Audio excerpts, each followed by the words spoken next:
See, she's got like black eyes too. I'm feeling like she might be an alien. Oh my god. The scientist from SDF Macross had kids. Hey everybody, welcome back to the Stoneface Reactions. I'm Theta, this is Lessons, and we are back with another episode of Macross Frontier. Why don't you go ahead and remind us what happened last time? Last time was episode 3, On Your Marks. After Ozma angrily expels Alta from SMS headquarters and punching him in the face, the latter unexpectedly meets Ranka and Cheryl again at an observation park. However, the Varja, which had been hiding underneath Island 1, also shows up in disguise above the three, so they basically jump into a emergency shelter, like literally Alto grabs Ranka and jumps in and doesn't break anything, I suppose. Just a quick interjection here. You said Varja, and I believe they're Vajra. Vajra. Mispronunciation. Right. But if you keep doing it, I'm going to start saying it wrong. So we need to clarify real quick. I'm pretty sure I'm right, and it's Vajra and not Varja. Mm-hmm. We don't want a proto-Devlin situation coming up here. Yeah. Devlin. They jump in, but due to the combat, there's malfunctions in the shelter, which starts running out of oxygen. But before that, we have a couple of boob jokes. Wait, someone say something else. Don't know, Cheryl. Never mind. I'm not going to go there. There's a couple of those. And there's a fight about, how she dresses in her shows versus real life. And Alta's calling her slut. And it's like, she's, so I have a fight. Ranka also, because of the damage, has an episode where she kind of has this flashback to her childhood. We don't know how far that is, but far enough that she doesn't remember. That gets explained to us later. They fight off the enemy, and but Ozma is wounded. And when they get out of the shelter, thanks to Grace, who is Cheryl's assistant, and we're told that she has implants. We're not shown those implants. She just points at her the cybernetic implants for those clarification. Since you're just talking about boob jokes, now you're saying implants. You're talking about a necklace that she holds that has a little thing on it that I've got. Yeah, but I mentioned before, and I've got more notes about after the fact. Yeah, but the implication is she has cybernetic implants. In fact, she says something about, they're not illegal in the frontier. Yeah, I'm starting to think maybe I should do Theta's thoughts before your recaps, because you start revealing shit that in the recaps where I'm like only have thoughts about. So. And basically with that, they're able to hack into the system and find them before, that's Ranka, Cheryl, and Alto, before they run out of oxygen. But when they go out, they see the rest of the SMS basically carrying, or in space, so I guess they're pushing, Ozma's fighter, Valkyrie. And Ranka sees him wounded, right? And realizes that Ozma lied to her about not being being part of the company, but not being a frontline pilot. And again, that leads her to another episode, another PTSD episode. Later on in the hospital, we discovered that she's suffering from a condition where basically she forgotten her past, right? Except maybe for this one flashback. And Ozma is not. Just a quick interjection, only because I don't have it written down as a note, but it is something that's been in my head as possibly a thing, is that she literally says, I kept the secret. And it's like in my head, I'm thinking, does she mean that they're not actually related? Is that the secret? Or is there something else that's a secret? I'm not asking you to say anything. I'm just saying, I'm bringing it up for posterity, if it turns out to be a thing. Hey, I did recognize it. I just don't have any deep thoughts about it yet, other than possibly something I'm going to say about Ozma later.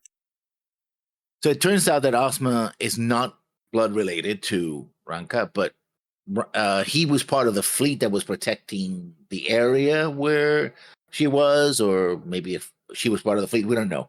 That's not very specified. But he was a member of the military. The enemy attacks, they kill Ranka's entire family, and he rescues her. And so they, basically he adopts her, you know. Um, Alta decides that he wants to join the SMS officially, so okay, you want to do this, go and think about it. When he comes back, there are the cemetery, and they show a difference between the regular soldiers who were lost in combat and how they're treated with, 14 gun salutes. While the mercenaries, they don't get any mention. They get a little private samurai, and the body of the mercenary that died gets shoved into a basically recycling tank. Because unlike Macross 7, this show tries to have a little more details of how, things actually work in this close environment. They do mention a lot of stuff, including the fact that they don't say, but it is in fact a recycling situation where it's like cremation, but instead of burning up the body, they just recycle the body as best they can, um, whatever they can get out of the body. So that's what happens, right? They Well, reclaim the the dude body. specifically says to become the fuel for our fight, so Yeah. it could literally be a fuel situation where they're converting dead bodies into, like, biofuel. So yeah, that happens. Also, there's a mention that the damage in the last attack put a strain on the environmental systems, and the people have to go to rations for a little bit. Oh, that was the very beginning of the episode. Yeah. No, but it's linked to what I'm saying right now, so that's why I brought it in. Yeah, and so Soylent Green is made of people. Soylent Green. Spoilers, I guess. Some people actually mm-hmm. seem to not know that. And so that's the end of the episode. Alta joins Ranka. Oh no, that's not the end of the episode, because at the end of the episode, Ranka goes into an interview to be part of Miss Macross Frontier contest. I mean, that's barely worth mentioning. The fact that they had a conversation, her and Cheryl, earlier about pursuing their dreams and whatnot is more important than that, because that's just like a capper on the whole. Alto having a conversation with Ozmo where he says, okay, show up at the barracks at like 0800. And it's just like, oh, he's following his desires, and then Renka's doing the same. Because, I mean, if we're going to really talk about it, they ask her, okay, well, why do you want to enter the contest? And then she says, yes. So it doesn't fucking make any sense, the scene, other than just to be a capper on a previous conversation. Well, I guess first off, the new theory, I've just added the Vajra to it. Haven't connected them to anything. I guess I could have connected them as hostile to United Forces, but that would be then the new United Forces. Also, the horribleness of how slow these images are to load. So, everyone on the other side is just looking at blurry-ass pictures that I've taken. There we go. So yeah, that's all that is there. Otherwise, scrolling down past the subway train of all the other images. Let's see. Green line, that is... Cheryl is friends with Ranka? Positive relationship? Whatever. So far, yeah. More white lines coming off of a lot of people. Catherine and Alto, white line. Due to that, to join the military conversation. Not really a friendly thing, since she kind of threatened him with a court action about it. Still got the white line between them and Catherine, Cheryl and Grace, I mean. I am still uncertain about the relationship between Catherine and Leon, so it's a white line with an obvious relationship thing going towards Catherine from Leon. Maybe if she gets more proactive in the relationship, I'll figure that one out. I've reconnected Alto, Michael, Lucas, and Nanase together with green lines to represent that they are in the same school. Because otherwise it's kind of a weird thing, because otherwise these three were just in the performance together. I mean, anything jumping out at you, you go ahead and mention. Yeah, you mentioned earlier that you thought that Mina was an alien, and I didn't catch I've it, got but a note on that, so yeah. we can address that later, but keep the picture in mind Mm, because it's literally, I think, the shot where I said something about it. yeah. And you have here Ranzo Satome, which is, I take it, you found Alta's dad. During episode 3, there is a billboard with him on it. That's Mhm. literally the screenshot that I took. Okay. Well, yeah, no, there's a billboard that's like not a news article, like the front of a magazine, but it's like on a building that literally has his name like all over it. Like the Yeah. name of the magazine, I think, is Ranzo Satome, and then it has articles about him and a production that he's doing, which is why it's showing him in Kabuki. Yeah. Also, it's very interesting that Canario Bernstein is the doctor that comes in, and even though they're in the general hospital, right? Hospital they've been there before. It's the doctor that goes to visit to Osma is Canaria. Yeah. Canaria. I guess she's supposed to be Latina. Bernstein sounds like a German name. But then again, we're in the far future where nationalities of previous things don't really People. matter. Yeah. I mean, I've got a note about that too, kind of. Mhm. So Mhm. I don't know. I got thrown for a bit because it's like, oh, I know that last name. Has it been on the show before? And thankfully, at this point, I can just Control F and see if any of the names show up or are close to it. And it's not. Yeah, I'm thinking of Mobile Suit Gundam Iron Blooded Orphans, where there's a character called Kudelia Ina Bernstein. So Well, the Canaria, the the Angel of word, Rebellion. I say that because that's a Spanish for the Canary Islands. I've also Uh, got notes about a song that plays during episode 3, which has. I'll go into that when I do the notes, but needless to say that if we're just looking at words and talking about languages, then we'll get all fucked up. And I know you're going off of what is the default language in Puerto Rico? Spanish. Right. So you're going off of like what's native to you. So I'm not gonna like fault you for bringing it home. So I just mean that some shit in this show doesn't quite make sense if you look at it from a language perspective. And by that I mean songs.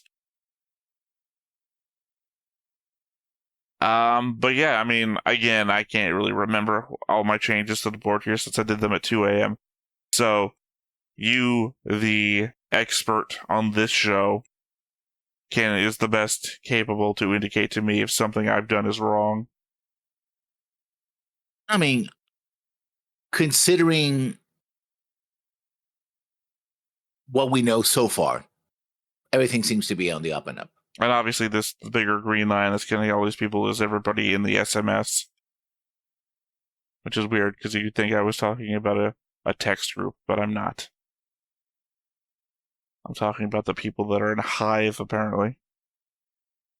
I was thrown by these for a second because in my memory, I'm like, oh, is this the difference between the military and these guys? Because I thought for a second these might be like the bridge people on the military ship, and then it's like, oh, we'll zoom in on them. They've got the Hive logo on them, so obviously they're an SMS.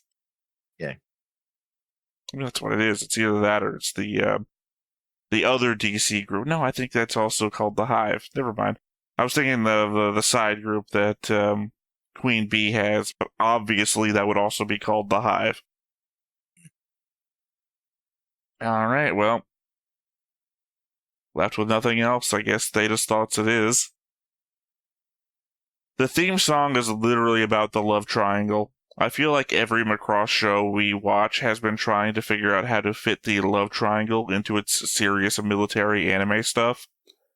Macross Plus swung to one extreme, and I feel like Macross 7 swung to the other, with SDF Macross and Macross Zero being closer to the middle. So far, Macross Frontier feels like it's finding itself in the middle territory as well, but time will tell.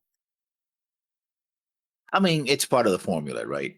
You got your transforming robots, you got music, and you got the love triangle. So, Well, that's what I'm saying, but it even put them on a spectrum of yeah. who's balancing it out better. Macross Plus is not balancing it out that well. It's going hard to one end, focusing mostly on the triangle. But it's focusing it on a serious way versus Macross 7, which is focusing hard on the triangle in a not so serious way, I felt like, anyway. Versus Macross 0 being more towards, like, the relationship, but half of the military side. Because, we're covering all the setup to the war and everything, and the flashbacks and of its cost on the human element. So it's going more towards the middle. I guess in my little diagram here, we have relationship, military. So you're on seriousness, lightheartedness. I don't know. I'm just realizing now that my spectrum only exists in my head. Alto is one of those personalities. He gets asked questions and either doesn't answer them or asks his own questions in place of an answer. Yeah, but I do find him have a little more depth to, and be even more communicative than the last lead in Macross 7, for sure, right? I don't know. At the end of the day, you get as much information. Are you more annoyed at the guy who says nothing, or are you more annoyed at the guy who gives you, like, something method? It's in my head, but now I can't think of the word. Socratic method. Are you more annoyed at the guy who gives you Socratic method answers, which is not to answer you but ask more questions? I prefer the guy who engages, even if it isn't a matter of questions. Alright, I was gonna say something, but I realized on rewatch that he gets punched in the face not for doing that, but for, like, having the gall to ask for a Valkyrie. Because I think in our post-episode discussion, we were like, oh, he's not answering any questions, people are getting pissed off about him. It's like, no. They get called into a Victor situation. He's like, give me a Valkyrie. And he's like, fuck off. By the way, he gets gotten hit 3 times in 3 episodes so far. Yeah. Technically, he gets slapped in the face by Cheryl before she slaps him in the face again. Yeah, twice. Yeah, she slaps him when she's falling down. She slaps him. Yeah, then he sees her, like, topless, and then she slaps him again. It's like, you already preemptively, not by your own volition, though, slapped me in the face before I got to see anything. I guess it's a very slappable face. It is. I feel like I'm right and guessed it early that Renka is going to be a Name. I think her hair floating stuff is actually just like Sarah floating rocks when we see her singing. We know Renka isn't actually related to Ozma, and that whoever her family was died in the Vajra attack in space. So it is still in the realm of possibility. Plus what I said before about the fact that the Vajra might have been attracted to her singing. If both girls were singing, and both are Names, then it doesn't disprove my theory either.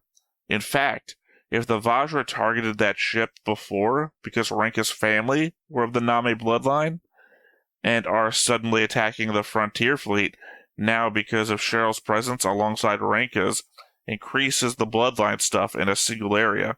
I don't know. We got a shot in episode 2 of Renka singing, and then a Vajra eye moving about as though it was attracted to that.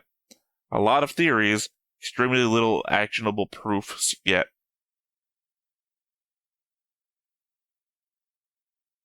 No comment.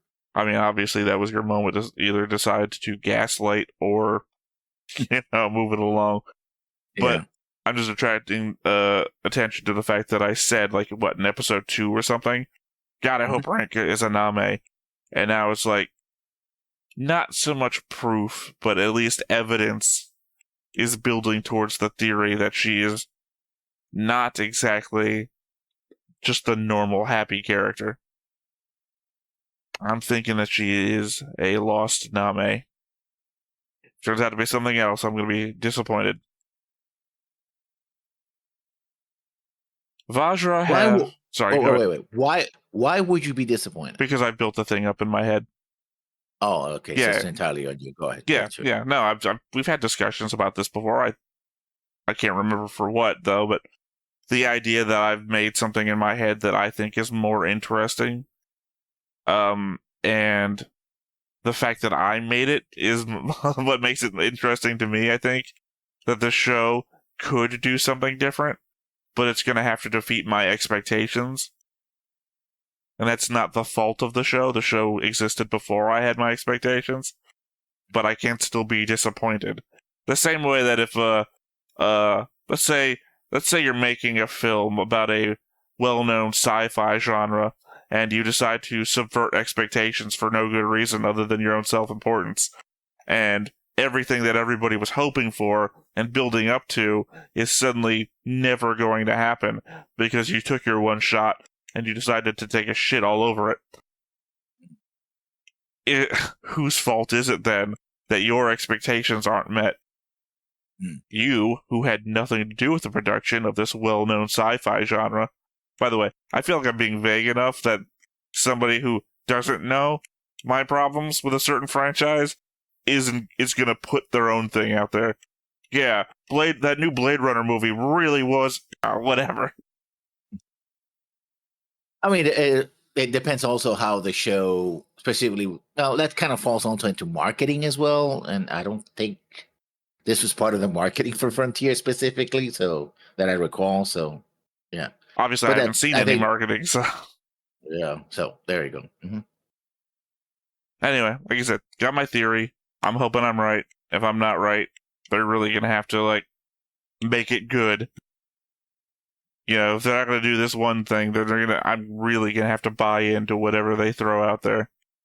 So maybe this is like the one trap that I've set up on the path. You know how much I can harp about a thing. As we nerds do. Vajra have blue blood. Ozma had purple blood inside the helmet when he got hurt. You've argued with me about this, but I've seen it again at 2 a.m. this morning. Actually, I think I said before that it was blue blood in his helmet, but I was watching it again at 2 a.m. this morning. It was actually purple blood. So that's even weirder, I think. I think it's just a matter of the fact that the visor is colored and changes the blood, what it looks inside. That's it. I don't think so. I can see what you're saying, because I've seen that plenty of times in all the animes we've watched so far, but his face looked the normal color alongside the purple blood. So there wasn't a shade going on there. Anyway, despite red blood floating around him, might have something to do with all the blood samples they took in episode 2. Like the Vajra can infect the blood of other people that come in contact with them. Could also be why Ozma left the military. I think They don't address the fact that he might be feeling too much guilt over the fact that he blames himself for what happens to Ranka's family and the loss of the ship due to the fact he says that he blames himself, and that could possibly be why he leaves the military. I'm trying to connect it to the purple blood thing. Okay. It's a visual thing that they did on screen, and in a world of show, don't tell, I have to believe it means something until they may, somewhere down the line, show that it means nothing. Like, all they have to do is show us, somebody we know is normal. Say, Michael or Lucas get hurt, and on the inside of their mask, oh, it's purple blood. Alright, fine, means nothing. Luca, but yeah. Yeah, what did I say? Lucas. Here's the thing, is that many times I'll go back and I'll, be editing the video, and I know for certain that I said this name or that name, and then I'm watching it, and I'll say the wrong fucking thing, even though in my memory I didn't say that at all, and you don't correct me in the moment, so I'm just wrong. For the entire video, yeah. Well, I mean, no, I don't repeat it. I clearly say the right thing later, but in the moment, I'll say the wrong name, or I'll say the wrong character, and you just don't correct me. So in my memory, I said the right thing. The fact I know we didn't have a conversation because you didn't correct me reinforces the fact that I think I said the right thing. And then I'm like, what the fuck? And afterwards, I'm like, okay, commenters going to clearly pick this up. Yeah, I mean, it's an easy error to make because in English it would be Lucas, but they just chose to take out the S. Oh, yeah, no. Luke. I mean, I'm not harping on that. We all know who Yeah. I mean. But when you, like, clearly say, like, someone's full name and it's the wrong person. Yeah. I mean, like, if I kept calling Misa Minmay the entire time. Yeah. So, Renka is a quarter Zentradi, meaning her parents were half Zentradi. Protoculture would have loved her. I guess so. Well, I mean, they're looking for the child of love, right? And we have Mylene, who is just half Zentradi. But what shows more that we're working together than a bunch of quarter Zentradi? It's generational mixing. Yeah. We'll have to depend on Burler even more now. It's a quote. If it's a person, we haven't met them yet. If it's a group, I don't recall hearing the name yet. My guess for now would be that it's the manufacturer of some of the Valkyries. Either the VF-25s that are still in testing, or the ones that the military is using. I don't remember, 121s, 125s, 127s? 127s. Yeah. That...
We're the only person with a car here. People make plans without you. And they're like, oh, but you told me. It's like, no, I didn't. Yeah. Literally the opposite of that scenario. I haven't owned a car since 1999. But I also don't ever plan to go anywhere. 25 years, yeah. Yep. Good old Mazda 626 that I bought for $1. What was I saying? That we haven't seen do anything, really. Because the military here, we've decided to... I don't know. We've taken a really weird pro-PMC point of view. I mean, it's not unusual for many shows, especially military shows, to then at some point either start with or introduce mercenaries. Because mercenaries in fiction... Yeah. Reality. No, I was about to say, there's a difference between a private military corporation and a mercenary. Like, the difference between... Oh, God, I can't remember their name. The leader tried to make a run at Moscow recently. Yes, I know. Wagner. Wagner. Yeah, Wagner. There's a difference between Wagner and, say, your individual person who decides to put boots on ground in Ukraine to fight for Ukraine. Yeah. Yeah. Wagner as an organization is a PMC. People who individually decide to sign up and go and fight in Ukraine, those are mercenaries. Well, it's a mercenary company. Well, yeah, they're a PMC legally to the United Nations. Yeah. I'm saying there's a difference between an individual mercenary and a private military corporation. Private military corporations tend to not be that great when you look at them from the wide scope, and especially in media, unless the point of your story is to indicate something. And I think I keep mentioning 86, where the story is that the government itself is a racist organization trying to clear the bloodline, and it's using its state-instituted mercenary corporation to fill its ranks with the people they're trying to eliminate and sending them on suicide missions. Versus here, we're trying to insinuate something about these people get state burials, these people, get reparations, which is a note I've got a thing about later. And we recycle the PMC people without any, acknowledgement of their sacrifice. So it's clearly trying to send a message of some sort. Yeah, true. But my point I was going to, it kind of parallel to that, whether PMCs are mercenary companies. It's a legal distinction that's it's paper thin, if you think about it. The reason why you have that usually, and like BattleTech has it and other things, is that you can have a military-like group of people, but they're independent enough that they can be military-like and they can be military-light, right? And so by giving them this sort of here the independence is questionable at best, but from the point of view of somebody who has that sort of library of tropes, sci-fi tropes, etc. We're like, oh, they're mercenaries. So yeah, I don't expect them to be saluting every single time. I expect them to go their own way, right? Maybe to look down on the military, right? So they still require authorization from the actual government to do anything, as we saw in episode 3. With can they launch and engage yet? And it's like, I don't know. It's weird. We haven't gotten authorization from the government yet, and it's like, oh, okay, you're still beholden to everything, though. Hence the quotation mark so far. But that's, it makes for a good military-like situation in a sort of common parlance of sci-fi in general, and because in other areas, you're mercenary. Usually, they're the bad guys, right? They're the black baklava wearing guys that are just there to kill people, right? Unless they're like a bodyguard or something. Again, it's the real life protection details. Again, there's a wide difference here. What I was trying to indicate was the difference between a mercenary versus vis-a-vis a volunteer soldier in a foreign situation versus a private military corporation, which is a legally recognized entity that can operate alongside the military. So our guys here are more PMC than they are mercenary. I know the definition might be stretched thin here, but I'm saying perception-wise. Your BattleTech example, those are PMCs. They act as mercenary outfits when they're being hired, because they might send, due to the constraints of the BattleTech universe, they might send one guy in an outfit as the outfit, versus the many people you might send in an actual real-world PMC to any given scenario. And I think also in the narrative of things, individual mercenaries are usually played out as villains more often than PMCs are. Yeah. Because individual mercenaries that all come together for one cause tend to be evil for some reason. And they're like the Starfleet admirals, right? For some reason, they're all depicted as evil. I mean, the fact that somebody's doing something for money already puts a giant question mark on their... Because God forbid you want to get paid.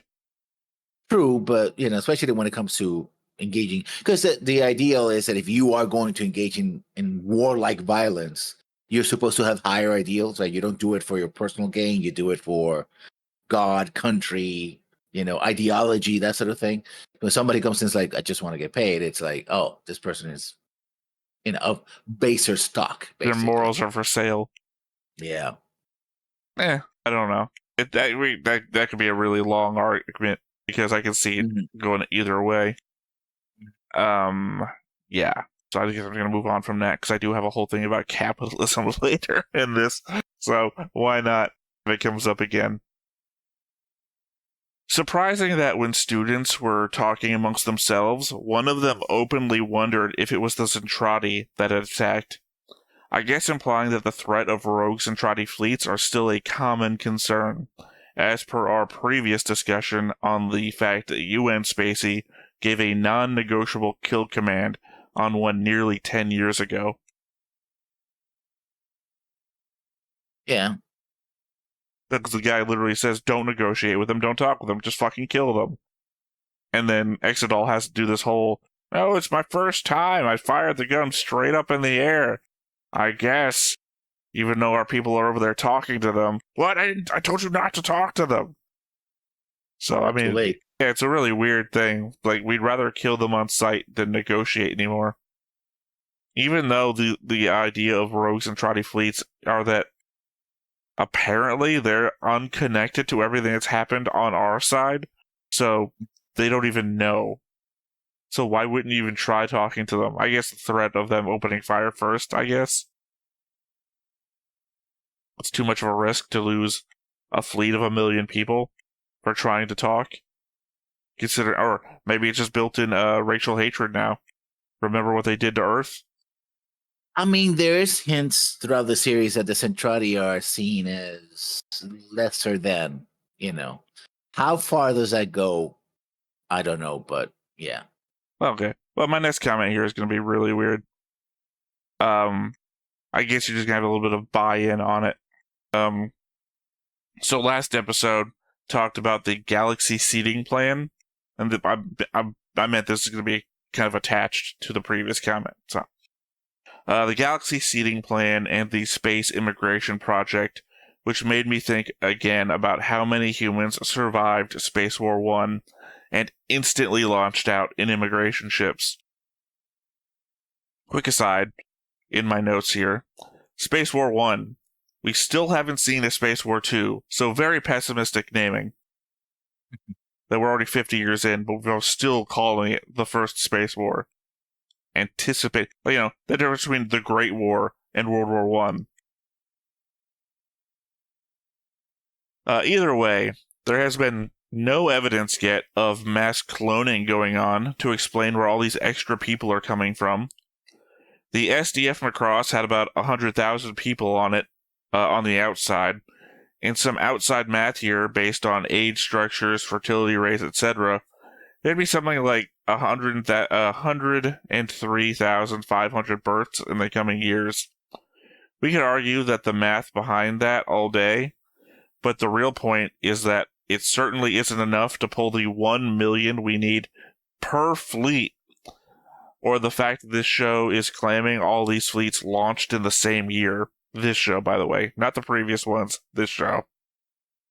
The only answer I can give is the fact that the Zentradi are biologically compatible with humans, and there were an unknown number of them around. So the majority of these fleets should be mostly Zentradi. More than that, though, 100% humans should be a minority population. The vast majority of humans should be mixed Zentradi heritage. I feel like Mylene should have been the norm in Macross 7, and we should have pointed out all the non-mixed people instead.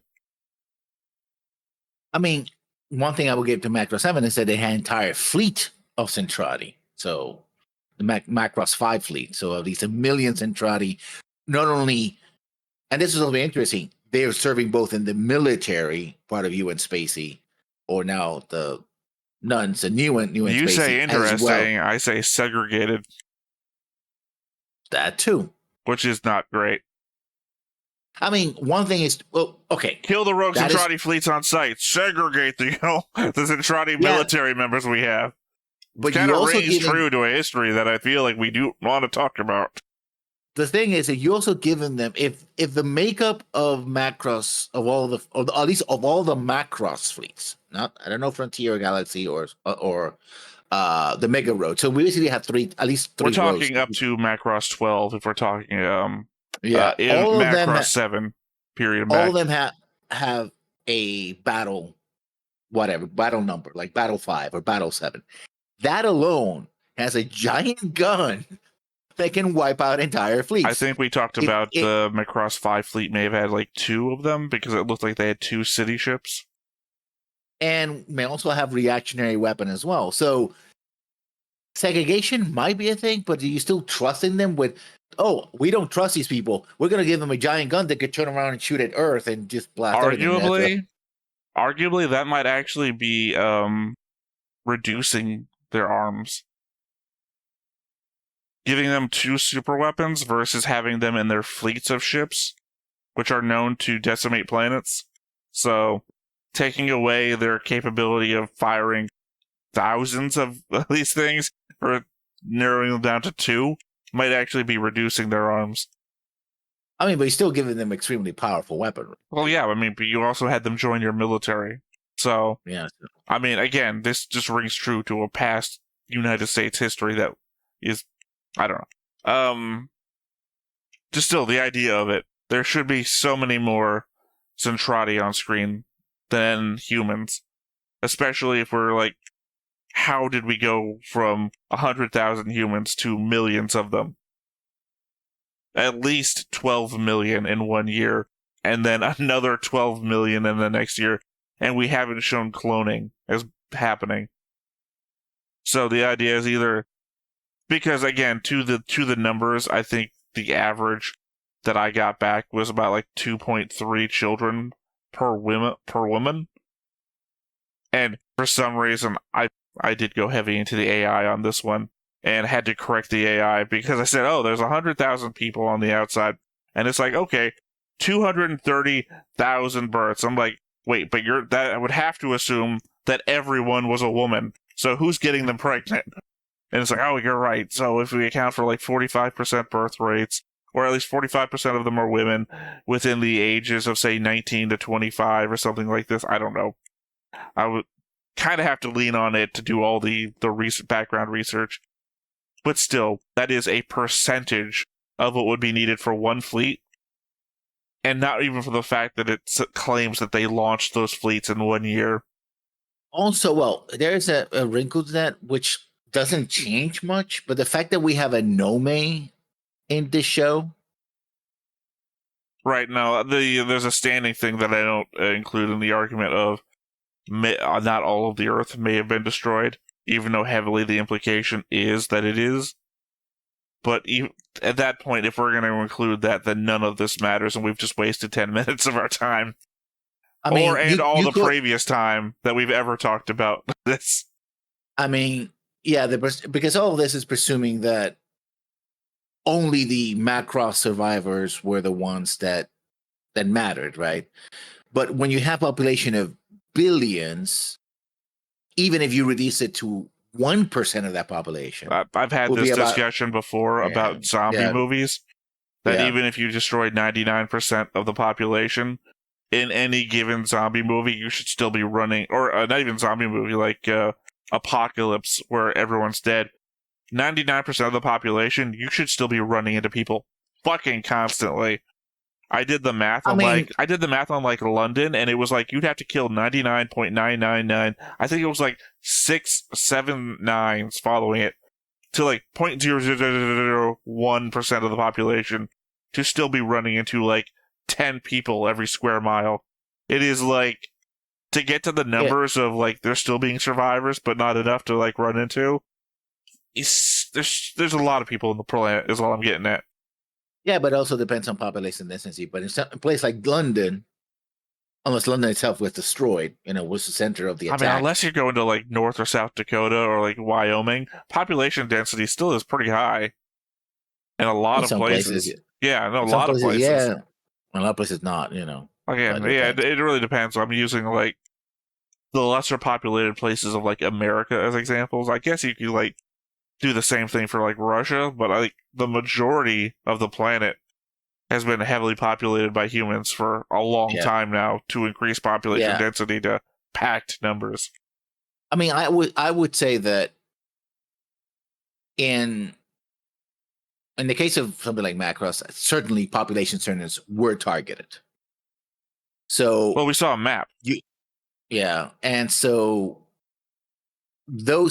in those cases, what you would have, you probably have millions of people worldwide, but in a very low density. I mean, my counter to that is that we had Hikaru flying around indicating to green zones, like places where plants were even just coming back. And I think we're beyond. I think we should at least consider that there might be 100% mortality rate or fatality rate to the bombardment when plants have to start coming back.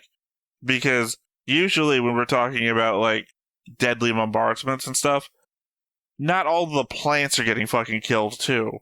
And they have to have a higher survivability to like this kind of shit than we do. Because they're dependent on less stuff, and their stuff that they're dependent on is a lot more organic to the environment than what is required to keep us going. I mean, yeah, the problem is that on one hand, what happened in episode 36 of SCF-1 was pretty shocking. On the other hand, it was 27. 27. Yeah, because it's 36 episodes. Or it's 27 pineapple salad. I'm having a hard time. What was the most impactful episode of SDF Macross?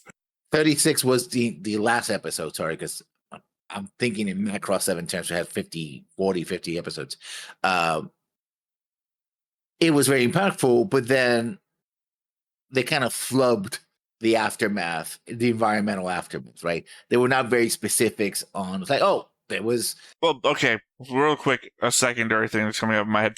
The deepest bunker in the entire fucking world, Alaska base, was also kind of destroyed completely by the bombardment, implying that any like civilian bunkers or the Russian underground or all these places that survive for human bombardment are gonna get fucking destroyed.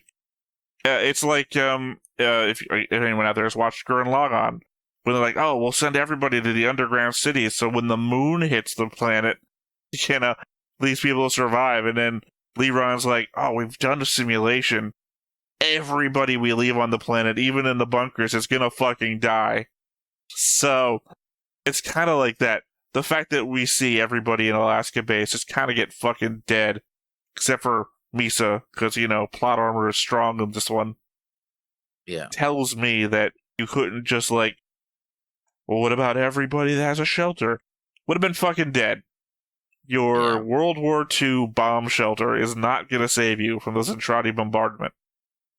I mean, again, but they were not very specific, and I think you would need a few million people surviving worldwide to make this happening. Otherwise... Again, that's what I'm saying. There should be more mixed Zentradi, because the Zentradi can just breed with us.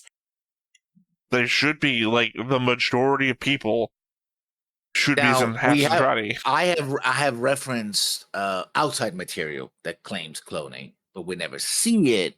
I don't remember you ever claiming it either. Yeah. I know I've said it a number of times that the whole My Clone Chamber thing could probably be cloning technology. Mm-hmm. Maybe you've been just agreeing with me, so it hasn't been ringing in my head that you might have been referencing anything. Yeah. But, yeah, they don't bring it up in the show.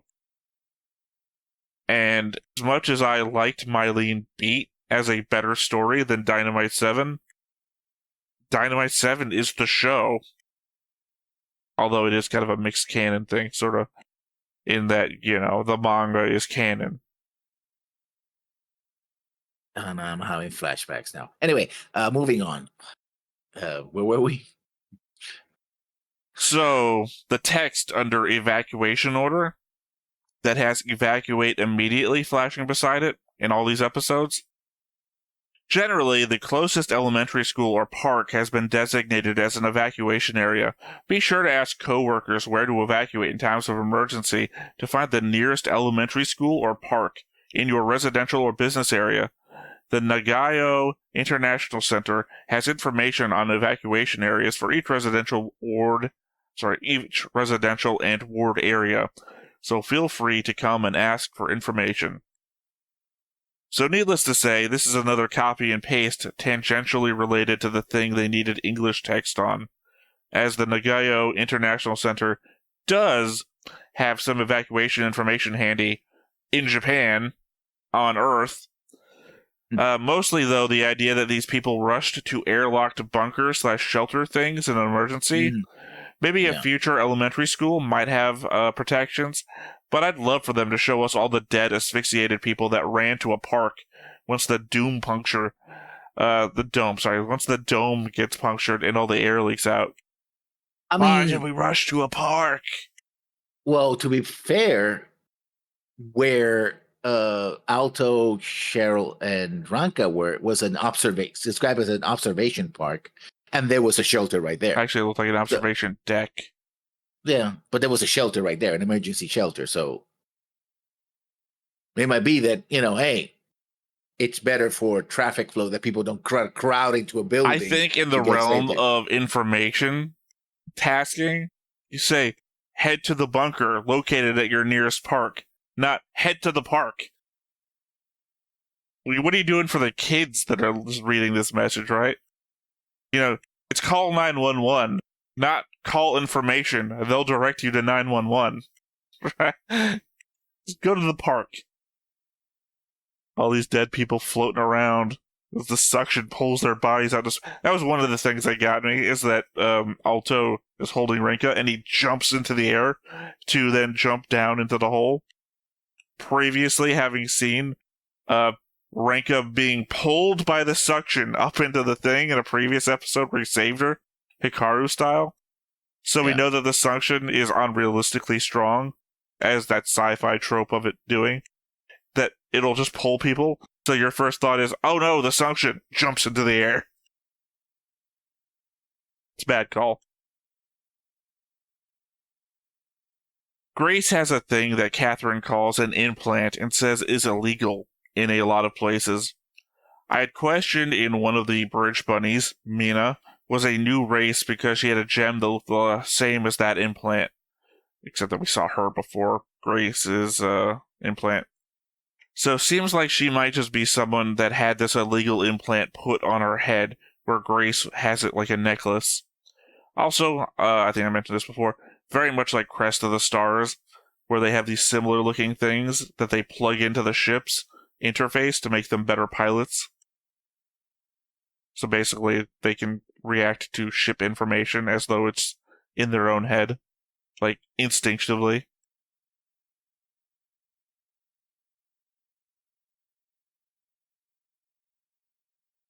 Just a small note, but Lucas, I guess I've written down Lucas everywhere. Just a small note, but Lucas, I'm going to cue 2 AM notes, implied that the Vajra can fold. I mean, they seem to be coming out of somewhere. Right, well, this is like to the note that I made in episode 2 where I couldn't tell if that one had folded or just woke up where it was. The difference between being native to where they are and being, like poking a ant's nest, or the ant's nest coming to you because you've got food. Another small note, the hospital has a massive sign about health insurance coverage in Macross Frontier that you'd have to pause to even be able to read that headline, coupled with Ozma talking about capitalism being a reason for their Valkyries being in their hands. We almost went extinct, but circled right back around to our own modern economy. I mean, space capitalism is a thing. It tends to be the norm in most sci-fi nations, unless you're doing Star Trek. And even in Star Trek, you end up with some form of space capitalism, even if not necessarily in the Federation. Yeah, just saying it's not great. I don't have that many good experiences with insurance, other than not having it is worse. Preferably, I like to live in a society where it was unnecessary. If you pay taxes, so that meant that you already had the insurance. Oh no, you'd be living in a different country than the one that we currently live in, though. Although technically, I hear those systems aren't that great either.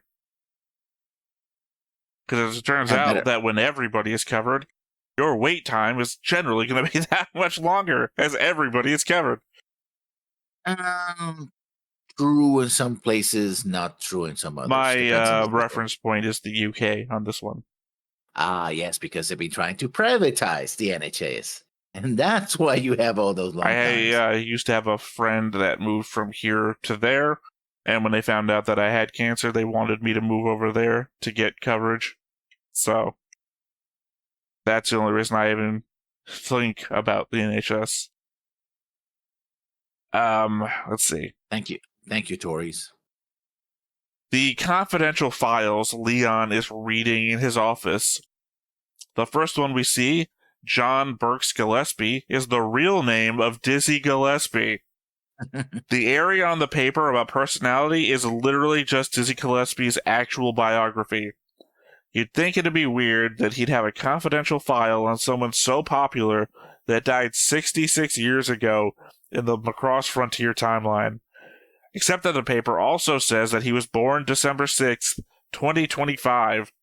So this Dizzy is 34 years old. Maybe we are cloning people. Renka Lee's paper, however. So I can tell this is 2 a.m. notes by the fact that I am typoing all over the fucking place. Nake! Renka Lee! Name. Anyway. Address 381 Deck Street, Frontier, Midtown, AS 13451. Telephone 83 plus, so I guess the country number on the telephone is 83, which I don't know. Actually, if I had been thinking about it, I would have looked up what the country code on 83 is. Probably somewhere in Japan, yeah. 83-3-2641-7460. Social Security number 624-31-9124. Marital status single. Height 156 centimeters, so 5'1". Weight 42 kilograms. 92 pounds. Yes, he's short and skinny, yeah. So far, that tracks. Blood type O. Birth date April 29th, 2043, making her 16 years old. Personality, and here's where we go into nonsense English. There is brightly and innocently nature for a moment. By the way, I got this from 2 different shots of the paper, because we see it one more time just before they go into sexy times in the show. And that one is oddly more legible, but we don't see the whole paper on that one. High school girl who commutes to Signonia School, St. Maria Women's School of Eminent Macross Frontier. The bite is done by Chinese restaurant Nian Nian. The special skill sings attaches to the head of the nose, the tongue, and rides the monocycle. The one to belong is a favor, however, and a special for a moment hobby in the class generally criticized, saying that it is Jamma Lovely, the hobby collect, the lovely one. It feels like a bad translation that went through, then after that went through Google Translate. Like somebody transliterated the Japanese, I guess, because it feels like those are words that kind of make sense, and then it's like, oh no, this is bad. Well, Google, some of it actually, me. I feel like it might be hints or something. Yeah. There must be only one person not good. The own mother is an expert of something nautics. I couldn't figure out the first word, which is so blurry. It is thought communications with Barua were tried. And it looks like Barua, but I'm assuming that it must be Vajra and very blurry. Which I think is a major hit to something. There is blood of 1/4. It's saying whatever they're saying in the show, and I'm just gonna say Centrati, because that's what I'm used to saying. Yeah. There is blood of 1/4 Centrati, the one's parental grand, cut off by the paper, Centrati person. Because it's a weird thing. I actually asked an AI because I didn't want to do math that night. And it was saying that, yeah, if you had a grandparent that was Centrati, and if your one of your parents was half Centrati and the other parent was human, you'd still be a quarter Centrati. I was like, would you be a third Centrati? But, AI is still not good at giving correct answers. So, as for the fact that it thought 100,000 women would just get pregnant on their own, which, I mean, not impossible, You could have donated sperm and whatnot, but that's just a weird thing to take as the thing that would happen.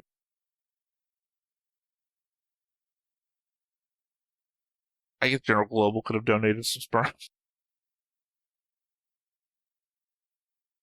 Now I'm thinking of Global Report Global. Part 2. Yeah. Insert porn name here. The spunkening. This time it's not all talk.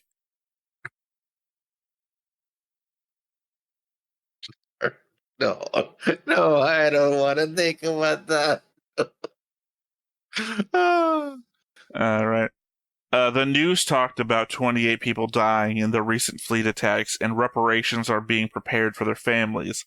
I think I've mentioned the background capitalistic vibe going on in a couple of comments now. If the SMS are being treated differently in such a way as to not be recognized as dying in the line of duty, then I'd have to assume that it wouldn't be getting any reparations either. But then again, I think my thoughts also came down last time we had this whole conversation, is that this is something that they chose. It's literally not like you're being segregated due to your religion, your upbringing, beliefs, etc. You're choosing to be in a mercenary service over being in the military, and the military gets these benefits. Like, we know Ozma left the military. So it's not like he was unable to have the benefits that he is, like, harping about. Unless, again, it's a blood thing. But I feel like it's actually just going to wind up that he just feels guilt. Either way, point being, I can't feel that much sympathy for a problem that is of your own cause. If you showed up tomorrow complaining that you couldn't get health insurance because you started injecting yourself with bleach because you listened to Trump for some reason during the COVID epidemic and started like injecting yourself with bleach and then cutting yourself open so that the sunlight could get in, or whatever the fuck he was saying during those weird ass news conferences, and that the health insurance companies will no longer cover you because you've inflicted like pre-existing conditions upon yourself now. I'd be like, yeah, sure, that sucks, but you did it to yourself. Like, what?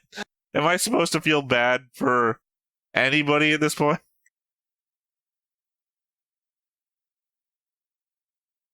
So, the song Ranka is singing near the end of episode 3, as we got no subtitles for most of it, in a mix of languages, it could actually mean, oh, we need to go, sorceress. Ender protein, my photo. Here is how the warm sea, sow, sow, sow. The skylark soaring in the sky in tears, sow, sow, sow. You are a gentle green child. Now, some of those are the actual lyrics, like 3 of those lines are Japanese. The rest is Finnish, Dutch, Swahili, Mori, and Spanish. Okay, yeah. Photo me, Spanish, my photo. Me photo. FOTO space MI. Yeah, but it's the wrong way around. It's me photo. That would be my photo. To be fair, I'm also combining something like the Dutch / Swahili. We need to go is like something about us and then let's go. So I just combined it together to we need to go. But yeah, like I said, some of these don't translate into Japanese at all. They're just meaningless words. But they do mean something in other languages. So who the hell knows? Could be that sort of, for one, we know this is the big old melting pot of every surviving culture on Earth. So maybe there is a song out there that is like all the languages in one. Also, what if this is the result of like those space broadcasts of all of Earth broadcasts going into space? That you'd be hearing all these different languages all over top of one another? Yeah. Although there is something to be said that it has been explained that beyond the solar system, most of those transmissions would be garbled to the point and lose so much power that they wouldn't really be detectable. Unless you're a fan of Contact, in which the first message we get sent by aliens is fucking Hitler, which is amazing.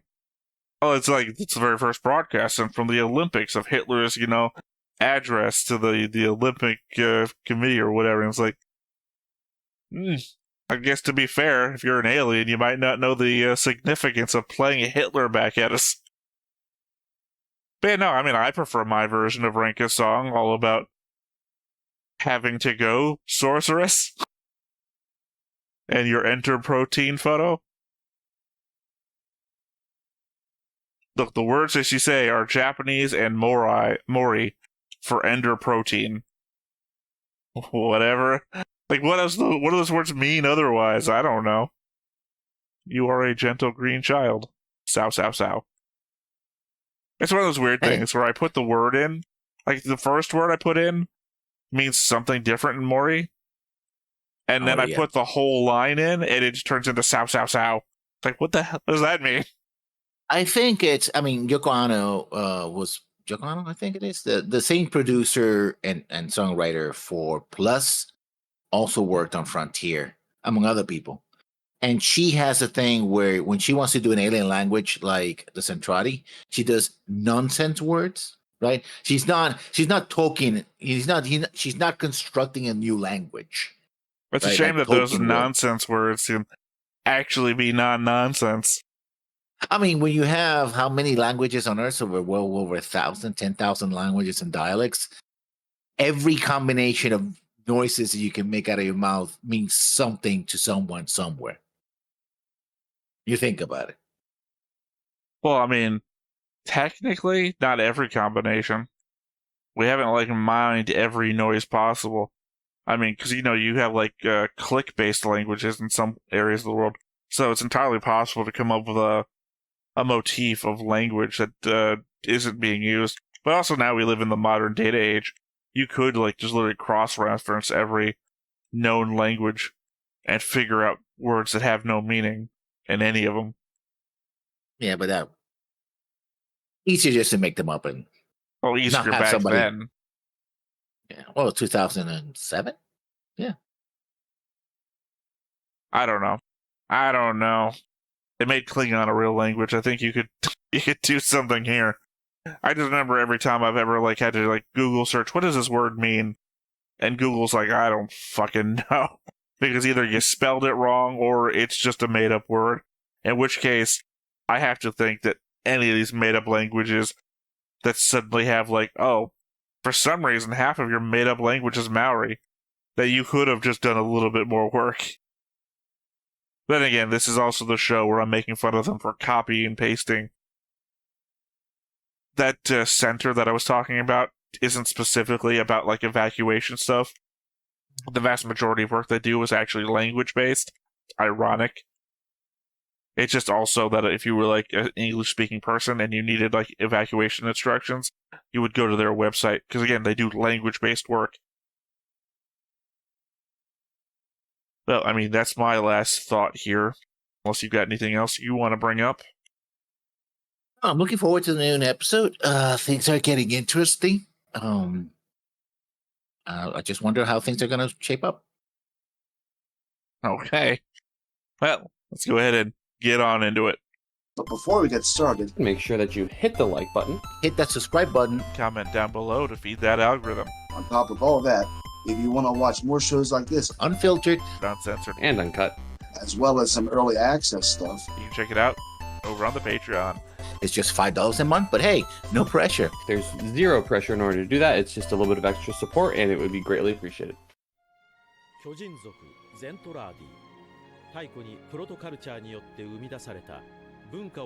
Uncivilized. How rude.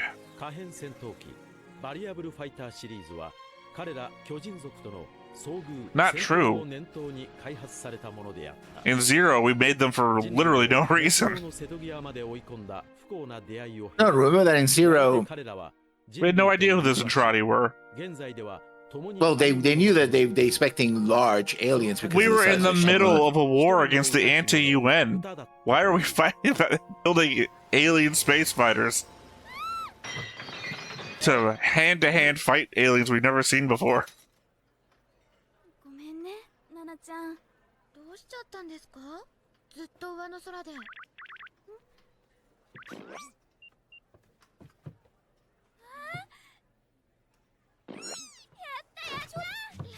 Did she just cross herself? No, I don't think so. It looked like she went like that. Huh. Cell phone technology in the future is weird. I think it's supposed to be like a AI pet / cell phone thing. Personal computer, all those things. I was also lost in the fact that how inappropriate their uniforms are for 16-year-olds.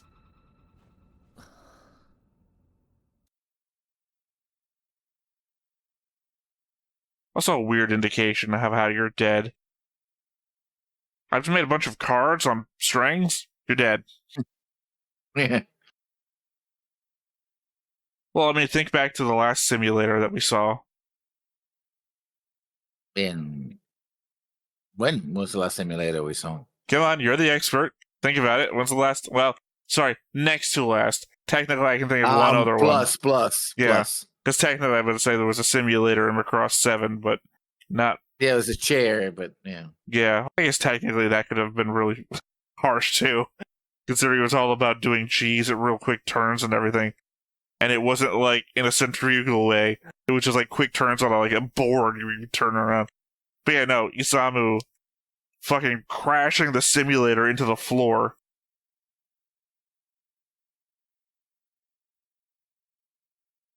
I was trying to mine this for hints, but not too hard. Like, I didn't pause on every window. Because I think, as I said before, I don't really want to give the game away too quickly. Though I do feel like the fact that Renka and Cheryl keeps showing up side by side in the opening. More sprinkles onto that, I think they're related thing.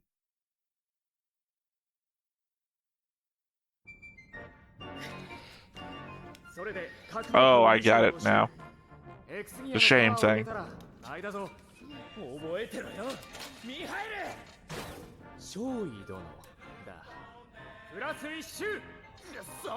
He literally said, "I'll wear you out" last episode.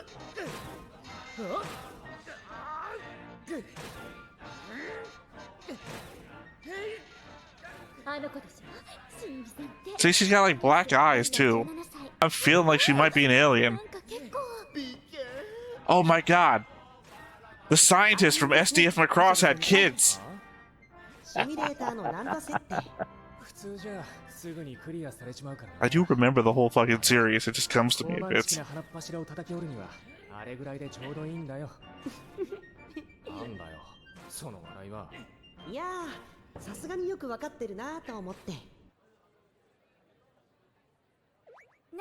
So this must be Saint Maria's.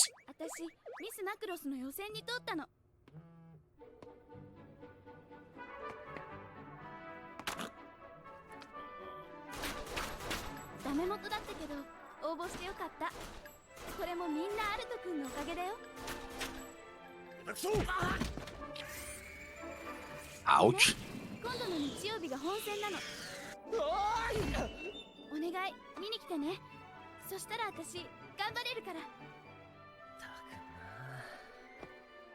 You should probably try your best if he doesn't come, because I have a feeling he's not going to make it.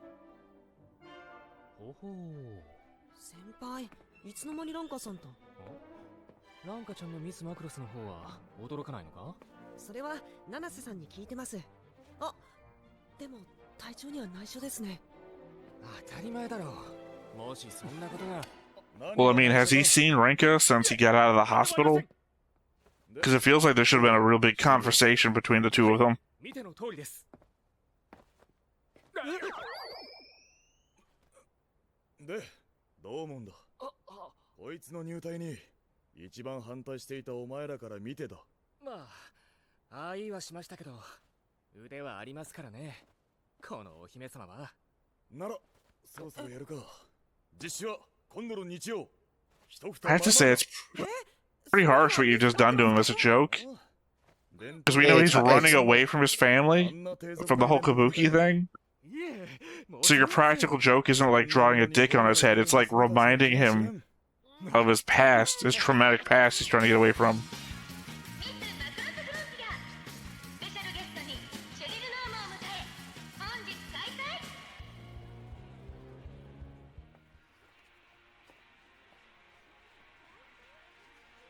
私なんかすごい場違いみたいな気がする。あら、七瀬じゃない。ジュニア杯以来よね。まさか出るの？いえ、私はお友達の付き添いで。よろしく。 Hello, Even the Gynax. sound effect. Yeah, the sound effect. Doink, doink. 大丈夫。サイズなんか問題じゃありません。ランカさんは可愛いですから。じゃあ頑張ってください。I Well, mean, the I've already boob pointed out, yeah. The Nase from a distance looks different from most of the girls in the show. ごめんなさい。ニキビ出ちゃってるよ。そこに立たれると邪魔なんだけど。はい。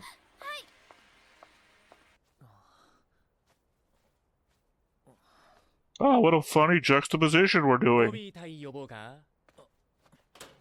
あの不気味野郎に言っとけ。次やったらただじゃおかないって。新入りはいじられるのも仕事のうちさ。で、めかし込んで。 Hazing is illegal. 違う。約束 Point が of reference. ギリで。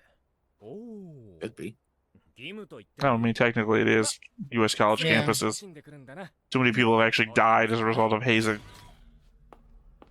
おつまり入りま It's す。 one of those things you don't really think about. どうだね。 Like dying on Boxing Day. うちの連中に50 Not from boxing, ironically, from getting trampled to death trying to buy stuff at a store.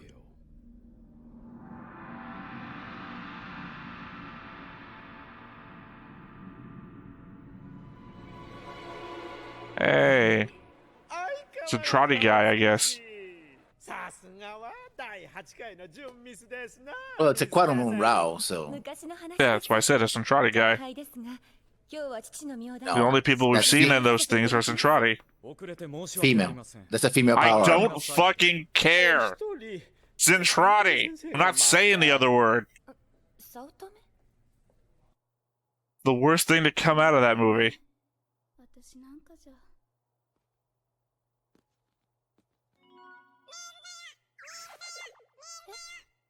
I think the weirdest thing you could do right now is have her sitting in a dark alley in a bathing suit with what looks to be a giant cucumber in her hand. あら、迷子？違います。私は。なら早く行きなさい。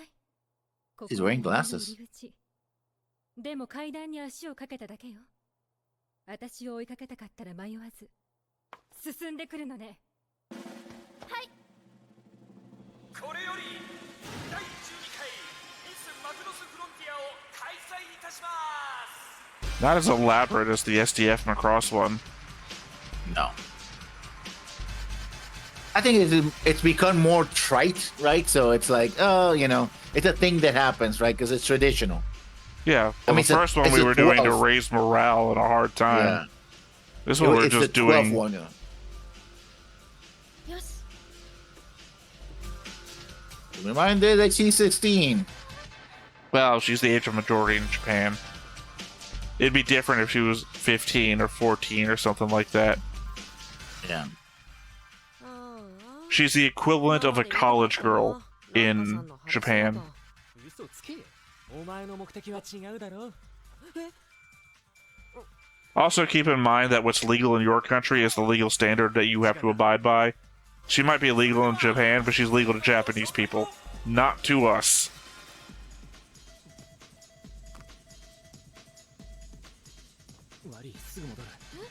If you're an American and you go to Japan saying, oh, 16 is the Asian majority over here, you'll be fucking arrested. It's creepy behavior. 俺は暇。 異常講習だ。お前に拒否権はない。 Drink soft drinks. お急ぎください、早乙女先生。親父。どうした返事は I guess I could have waited one episode and gotten a regular picture of the guy. お知り合いですか？知らん。 Is that an older brother? Could be a family retainer. It's implied that he's from a very rich or at least famous family. So it could be an older brother or it could be someone. I don't know if that's actually been implied. The only implication I know is the family's 10 generations deep from being actors. I mean, but that doesn't automatically imply being rich or powerful or See, anything. when they go they go purple on the face when they. No, I know what you're indicating. I'm just saying that when we saw Ozma, his face was a normal color. There was no, like, tint to it.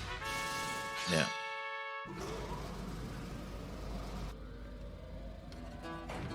Now we gotta do the Hikaru thing.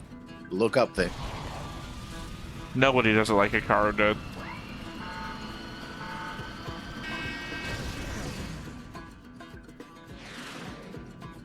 Good luck, Hikaru-ko. Thank you.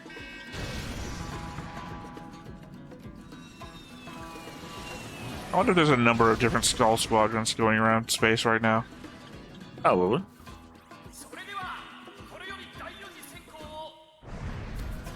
Like if every fleet can just have the same name, Skull Squadron.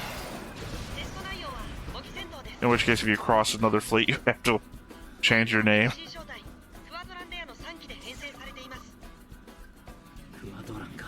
Oh, okay. 偵察任務に当たっていたのもピクシーですし、かなり手強いですよ。で、ミシェル先輩。ノーコメント。その先行偵察で、この M217 アステロイド群がゼントラーディの古戦場であることが確認されています。What are we still in the same solar system as before? I think so. Well, that said had 15 moons on that one planet.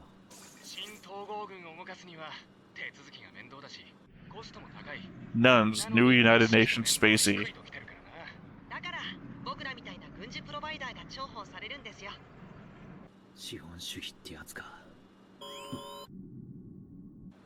7000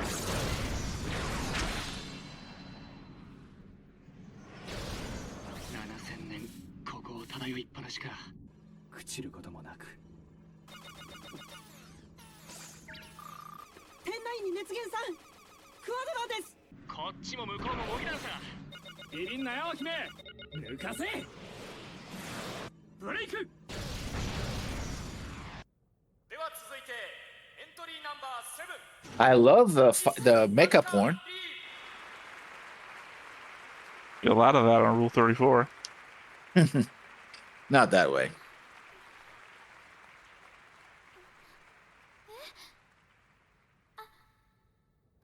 ランカリーです。よろしくお願いします。 Oh. ランカさん。 I mean, all the non-animated people in the background didn't seem to care.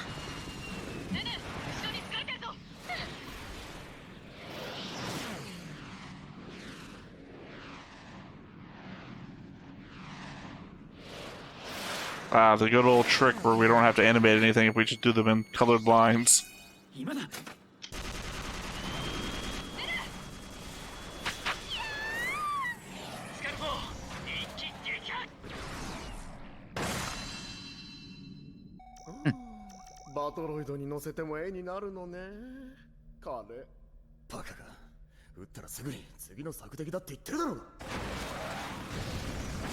At least you don't have to, they're shit at aiming. リーさんの特技は歌だそうです。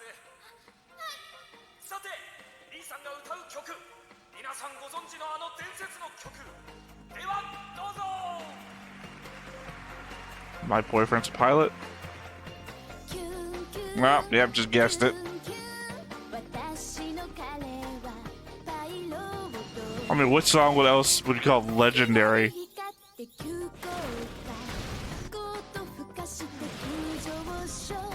And then when you have a dogfight going outside as well.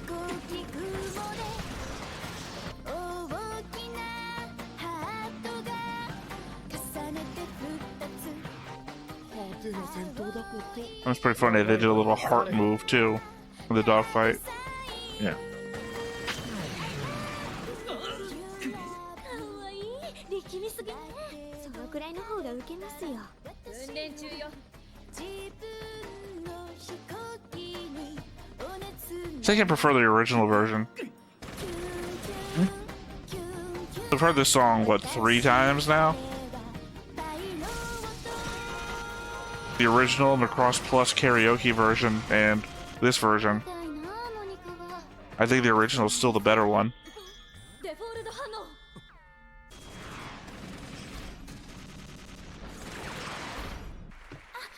あ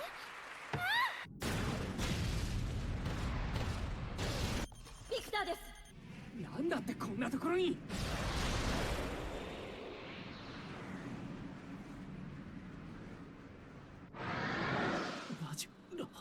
Gee, I wonder if it was because Renko was singing.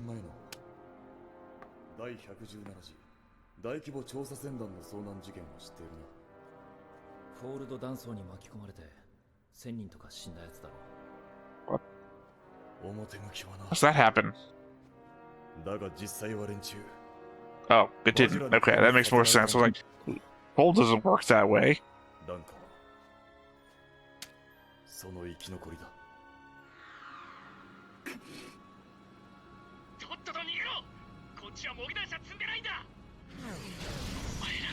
Unless you're cheating like Gould did, in which case.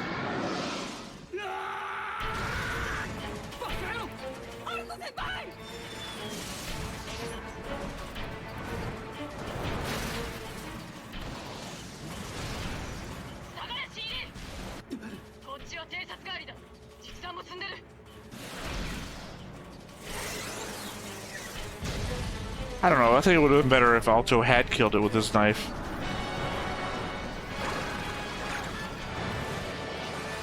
Because we did kind of see Ozma almost take one out with a knife.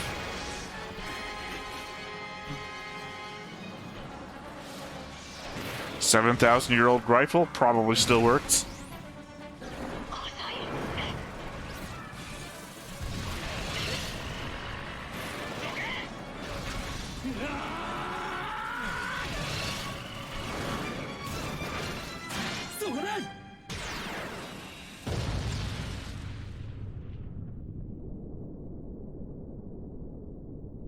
The last one didn't self-destruct. It didn't self-destruct. He destroyed it. He shot it with a rifle. Yeah. At what point does that make them... I'm gonna quote Vegeta here. Why did I explode? There's nothing about that implied to me that it should just go boom. Giant explosion. 最後に転んだのも可愛らしいですな。どう思われます？なんかさ、審査前よ。コメン Gonna hate to be the person in the future who has her social security number.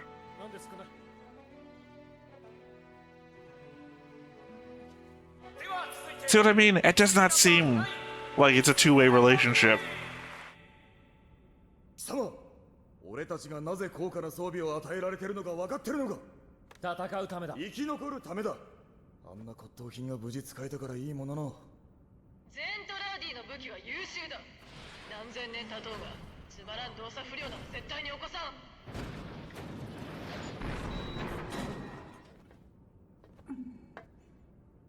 What an awkward way to have to get out of that. お前から見てこいつは。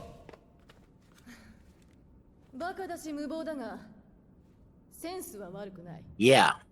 The boob jokes continue. Also the unfortunate naming. She's one clan away from being a problem. Yeah.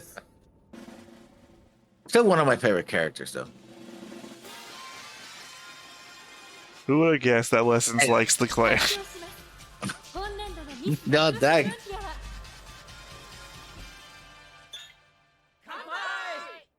おめでとうございます。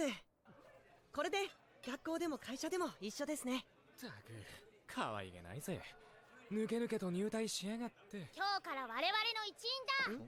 しっかり働け、少年。なんで子供は So the my clone version of her? クランクラン。 Yep. クラン。マイクロン化すると、タイはなぜ I こう mean, なっ that's, ちゃうんです。 that's something we haven't seen before. 器用なんだよ。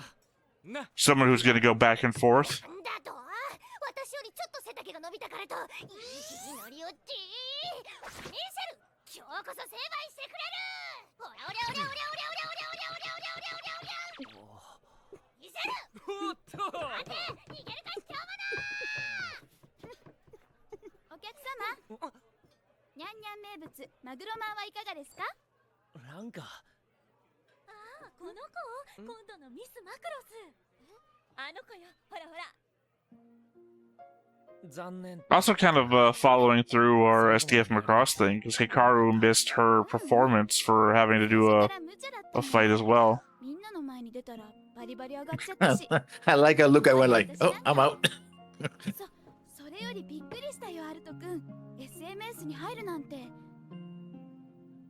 Yes, it gives me free data and no roaming for charges. チャンスだと思ったんだ。 We still haven't covered if Renka has talked to Ozmo yet. だからお前も諦めるな。 You know about the whole lie about being an office worker? And みんなに。 I don't seem to see him in the background here either. っ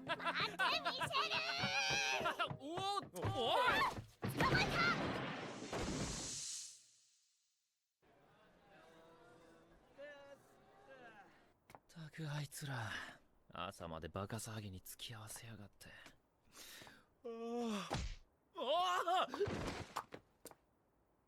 何しやがるてめえ。はい。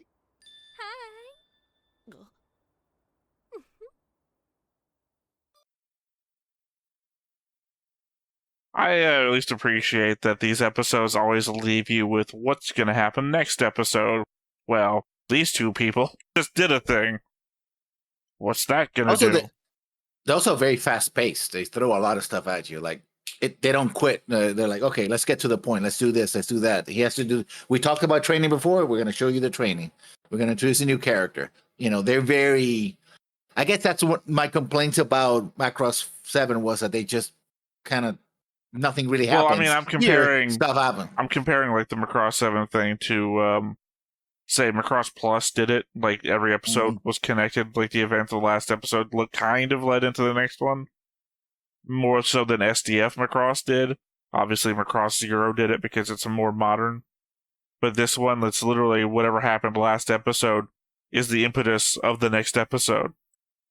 I assume the next episode is going to start with those two having a conversation on the street. Or at least it's going to happen at some point. Because it's less episodic, more continued story. I also thought it was funny that the episode where they were singing this song right before the attack and they have to go into the bunker, it's this song and then the credits play and it's the same song. You back-to-backed it. Yeah. セリルに振り回されるアルト。一方ランカもアルトを探し、3人は思わぬ場所で遭遇する。次回スターデイ。 Also, I feel that this is very much for the teenage audience of Macross, right? All the fan service that is sprinkled everywhere with sound effects, right? It's like that's the target audience. Like it's of its we're time. targeting 14 to 18-year-old boys who are raging hormones, like giant robots and boobies. Here's your show. I mean, it was probably the largest demographic of its time of anime fans.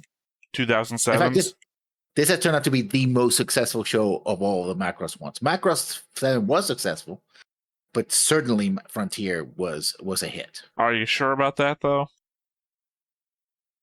What do you mean? That 7 was a hit? I mean, are you sure that you know all your demographics? Like, do you know what Delta's demographic was? Not demographic. Do you know what Delta's popularity rate as compared to this was? Because we know that this was your favorite, but you didn't watch Delta.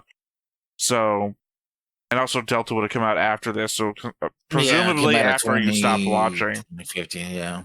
So I mean, I don't think Delta did as well. You don't think, or do you know that? No, as well? I have to double check that. I'm not like trying to fact check you here. I'm like, no. I hate when that happens to me too. I just mean that Delta, presumably you stopped watching with Frontier, so Delta would have been just an unknown to you, I imagine, or it was like a Macross 7 where you saw a thing and you're like, not for me. I just passed it by. Yeah. Like when I talk about Gundam, I watched Gundam Wing on Toonami and I really liked it. Then I saw 8th MS Team, but there was a whole Gundam that showed on Toonami between those two things that I completely missed. Not for having seen something and not liking it, just didn't know it existed.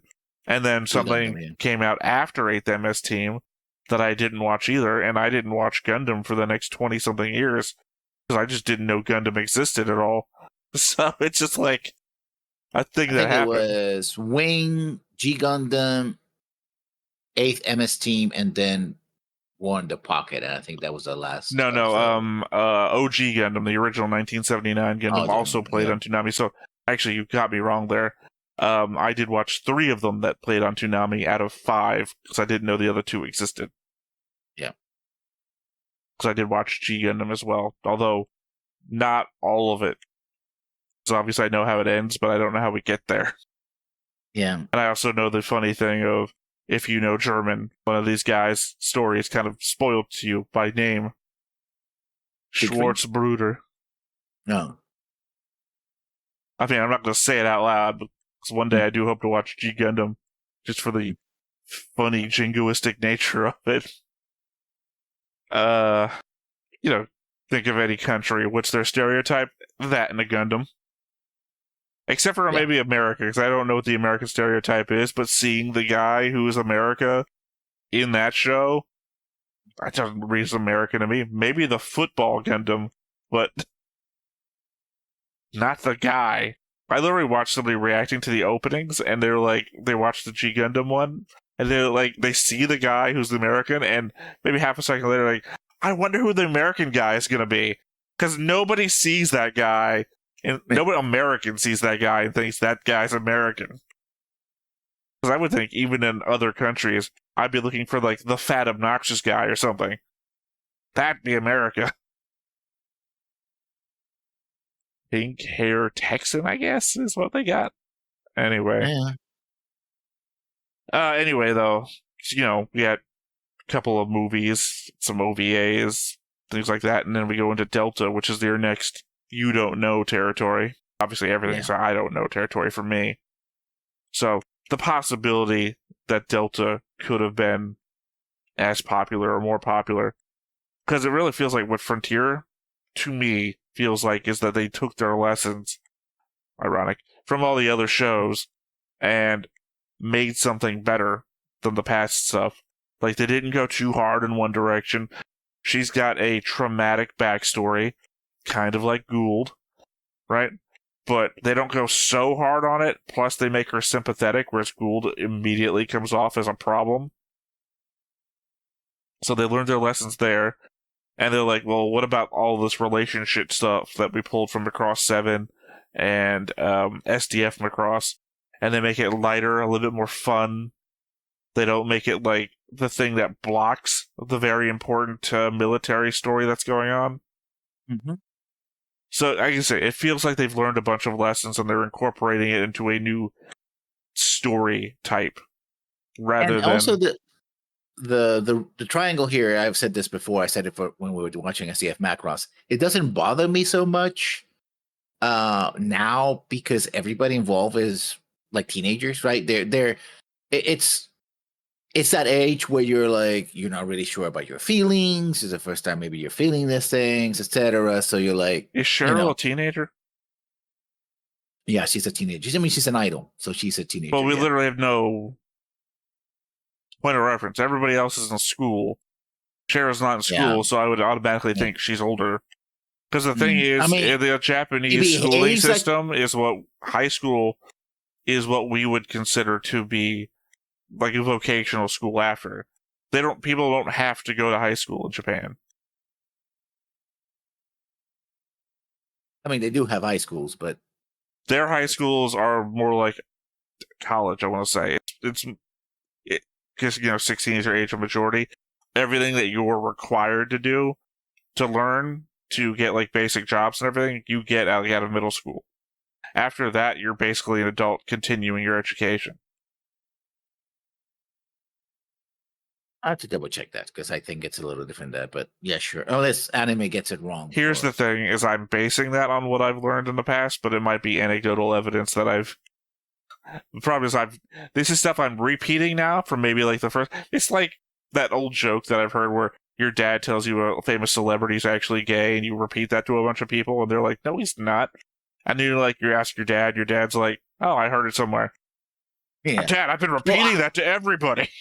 I know that there's a version of like junior college that ironically those junior college students kind of wear uniforms like they were in high school, but it's not high school, it's like a junior college because they do have actual colleges and like Well, universities the and stuff idea like is that they start school younger and then they have like year-round schooling sort of thing. So they're in school for longer. They're in school for longer, but also from like starting at an earlier age. So by the time that we have the equivalent amount of schooling at our older age, they're already kind of done. I think they only have like 1 month in the summer. So so in essence, they take what we consider summer courses and they just keep going in schools, right? That's why they have like winter uniforms and summer uniforms because that's what I'm saying. By an equivalent, not equivalent, by 16, again, age of majority, they're already has done as much schooling as your high school graduate has done here in America. So yeah, but I don't think that necessarily. Okay, I'm sure that people in comments. I'm not we basing do have it off of that. I'm basing it off of that's what I've heard before. Not the whole age is equivalency thing. Just that the education system is different. I kind of like how they're saying that the UK doesn't have the same words for grade periods that we have, and their schooling that the Japanese school system is organized differently.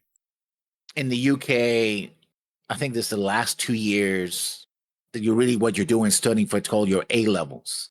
And depending on because they're broken by subject. So depending how well you do in your A levels, that kind of determines what you do in college, although later on you can change. So if you want to be an English major, you probably want to do well in languages, especially in English, and get an A level in English. And you get to choose if you want to take some of them, all of them, none of them, right? Also in Britain, they also have the thing where they take a year between, like if you graduate from college here in also the United States, like you take vacation and then in the fall you're going to college. Usually, they take a year off to get a job, to travel, depending on how much money you have to travel. If I am wrong, then it must be a commonly Googled thing. Because one of the first Google things is high school the same as college in Japan? The educational system in Japan is called the 6334 system. Elementary school is for 6 years, junior high school is for 3 years, high school is 3 years, and university is 4 years. Didn't answer the question at all, just the fact that it comes up like is the first thing. Yeah. I mean, I'm sure we have Japanese commenters. They probably clear that up for us. More than American. Lot of Philippine viewers. Philippine viewers. Sorry, the word's not coming to my head. It's Filipino. Filipino would be the person. I was talking people. Would be the people. I was talking about the location. We didn't say Japan. We didn't. Well, you said Japanese viewers. I said people from Japan. So I was trying to indicate the same form of terminology. People from the Philippines. Well, I guess I'm saying the word. School events. I'm trying to get the answer to this, but the page that I went to, I think, is a page to teach people about the Japanese school system in Japan for kids. So, yeah.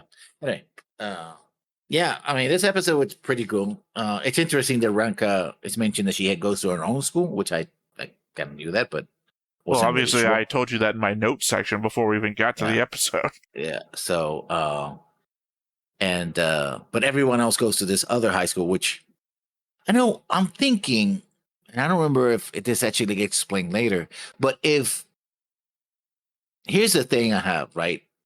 We don't see a mother. We see Alto.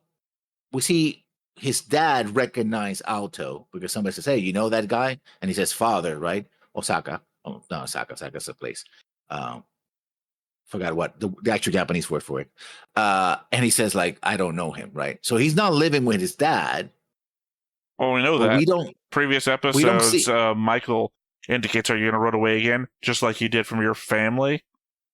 But we don't see where he actually lives. I guess now he's living in the barracks. Well, we see he's sleeping at school. Yeah. So, is he sleeping? Yeah, he was sleeping at school. But I guess the school that was a joke. He's sleeping at school because he's tired from all the training he's doing at the barracks. I was joking because he's doing that anime thing of, oh, I can't balance all of my shit, so I'm sleeping at school. But in this episode, he was sleeping at the barracks. That's why everybody was there. And Well, last time we saw him at school, he was standing at a window, staring out of it, ignoring everybody, because somebody in the background was talking about, oh, why isn't Michael here today? Which is why I have it indicated that they're all in the same class at school. Because Michael is off dealing with the whole voucher problem. We don't know where. I guess maybe he gets a stipend from the government. It's like, oh yeah, you're homeless, so we're gonna give you like an apartment or something. But we never see an apartment. We don't see a mother. We don't see him getting any money. I guess this must be a public sky school, because otherwise, how he would be able to pay for it, for the uniforms and everything else? Here's the thing. I'm going to put this into the category of not important until the show makes it important. Because it's not a plot point until it's a plot point, right? Where does he sleep? Who cares until it becomes a problem? Like, at some point, there's going to be like an attack. At some point, there's going to be an attack, and some place is going to be destroyed, and he's like, oh no, I lived there. And then all of a sudden, it's going to be, okay, well, where does he live now? And that's going to be a story thing. I think he now he can stay on the barracks, because that's what the barracks are for, right? Right. I just mean pointedly, we could make up anything, right? Well, maybe he got enough money before he ran away from the family that he's able to support himself. Or maybe he's homeless living in the woods. We saw him, like, cleaning himself off in a public, like, area before when Rankin was watching him. Yeah. So it could be anything. But again, it's that Mystery Science Theater 3000, right? If you're wondering how he eats and breathes and other science facts, just think to yourself, it's just a show, and I really just relax. Wow, screwed that up right there at the end. It's not a plot point until it matters. If we're wondering, we could analyze where he goes or what it seems like he's doing. Like the fact he's walking down the street after school one day indicates he's going somewhere, and it seems to be in a residential district. We could pull the point from Cheryl trying to find him that she had, I don't know, coordinates, something that she was pulling from, and she was like in an area, and if we assume that she was in the right area, we could try and figure that out from there as well.